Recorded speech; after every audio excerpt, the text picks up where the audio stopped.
What's going on, eaters and feeders? My name is Casey, and on my channel, I discuss business tips and tricks, startup hacks, entrepreneur mindset, and so much more based on my experience starting and growing Florida's highest rated meal prep company from nothing.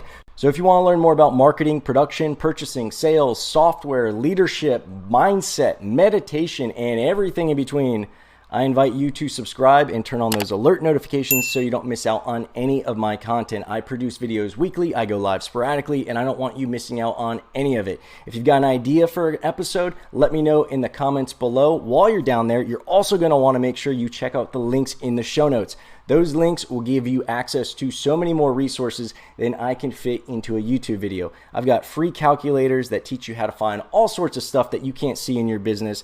I've got free software that will completely run your business. I've got free ebooks. I've got free boot camps. I've got one-on-one consulting. I've got private groups. I've got so much stuff, and you will only find it if you check out those links in the show notes and if you venture on over to mealprepbiz101.com. That's my site where I host so many more tips, tools, resources, and great stuff that will make your life easier and make your business more successful. So check out those links and check out mealprepbiz101.com. Now let's check out today's episode.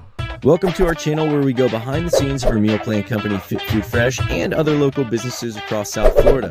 Make sure you hit the subscribe and alerts so you never miss a video, and hit us with any questions or suggestions. This is a special type of episode. They're essentially short little clips from longer episodes, interviews, or consultations that focus on a specific term, topic, or concept, densely packed with value and information that you can immediately learn from and implement in your business's operations. If it's a clip from a longer episode that you'd like to see in its entirety, I invite you to head on over to my YouTube channel where you can see the full-length episode and the context in which this topic was discussed.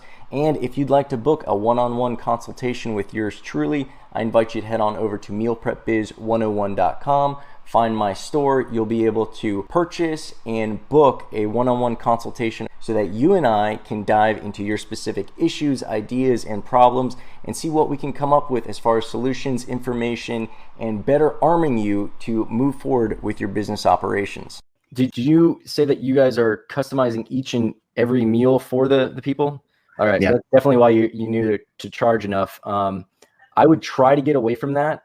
There's ways that you could still make it feel like it's customizable, but what a lot of people also, most people want to follow something. They want to be told what to eat, what to do. They don't want to have to think. So that's really what you're providing. That's really the value that you're providing to them. You can still dictate the menu or the meal to them. And the danger is scalability. It seems easy enough to just, like, oh, so-and-so doesn't like olives. Okay, we'll leave olives out of the salad. It's easy at 10. It gets a lot harder at 100 because you're plating. Yeah. Imagine, just visualize 100 meals, 100 salads going out. Now, not only do you have to somehow translate through the order system that John Smith doesn't like olives, but that has to go through the order system to the person who's plating. That person has to know not to put olives on his salad. Then somehow that salad has to be identified and tracked so that that salad ends up in John Smith's bag and doesn't go onto a shelf, and then someone else accidentally grabs it and puts it in Susie Smith's bag, and it goes off to Susie, and then they get to packing John, and they're like, "Where's the salad with no olives on it?" If they even catch it, And the danger is not that it's impossible to do, but I always tell people it's about setting the expectation. If you go out of your way to accommodate me, unfortunately, a lot of people don't care. They just expect that. So if you ever mess that up, they're not going to think about the 100 times that you did it flawlessly for no extra fee. They're going to think, they're going to be like, man, you gave me olives. I told you I don't like olives. Or even worse, if it's an allergen, and you get into that customization, and now you've got, someone's health is on the line because they got tree nuts or something that they're allergic to.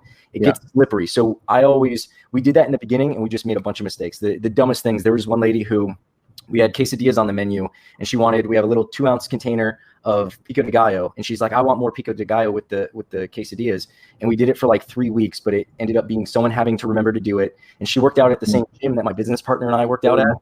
And then like 6:30 in the morning, this woman's complaining that she didn't get enough pico de gallo. And my business partner's just like, why did we say we would do that? Like, he's like, all right, we lost her because of pico de gallo. So then after that, we're just like, no. And if you accept that expectation and you explain to them, like, listen, I understand that you don't like nuts. I know it seems really easy for me to take the nuts off, but this isn't a restaurant where we're making one meal at a time. The way we're able to make it affordable for you and to keep our costs down is we're making them in bulk. So it's hard to make these little changes. And they're like, oh, okay. Because then they start visualizing it like a caterer. It's like, imagine going to a wedding and everyone's got chicken or salmon, and then you're the guy who wants, a filet. It throws a wrench in the works. So do what you want, but that's one of the things to see around the corner as this grows. Like I said, at 10, it seems easy enough. I remember when we were at like 50 clients, I could tell you, Brandon doesn't like Brussels sprouts. His roommate doesn't like onions. Both of them are on paleo. Brandon didn't eat breakfast. And these are real guys, but we did the orders for them. We were still doing the deliveries for them. So it was easier for us because this business was smaller.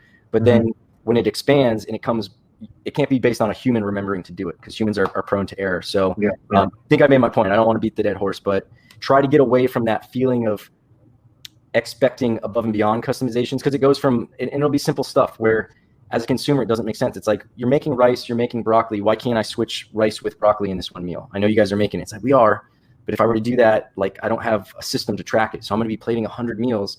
Now I got to plate yours a different way. And I got to remember that when I go to pack it, which might be hours later, because it's going to be plated, put on a shelf. I'm going to plate some other meals, put that on a shelf, plate another set of meals. I did the lasagna. Now I'm doing the chicken parm. Now I'm doing this. And then when it comes for a packing team to come in, which are normally, when you grow, it's going to be different people doing all these different things. It would just be a lot of links in the chain. And to translate those little differences, it just makes it harder and harder and harder. And that's with 1 out of 100. You can imagine if 20 out of 100 or 30 out of 100 are doing different things. This guy doesn't like anchovies. This guy doesn't like olives. This guy wanted extra pico de gallo. So that's one thing that I would just say to keep in mind. Well, that's going to wrap it up for this episode. Again, I want to stress that you need to be subscribed to both the YouTube and the podcast. So make sure you're doing that so you get the most out of the content that I'm producing. You're also going to want to make sure that you're checking out those show notes. They're going to have links to more resources, freebies, goodies, all sorts of fun stuff like that. And of course, mealprepbiz101.com. Until my next episode, I look forward to helping you grow as a business, as an entrepreneur, and as an individual.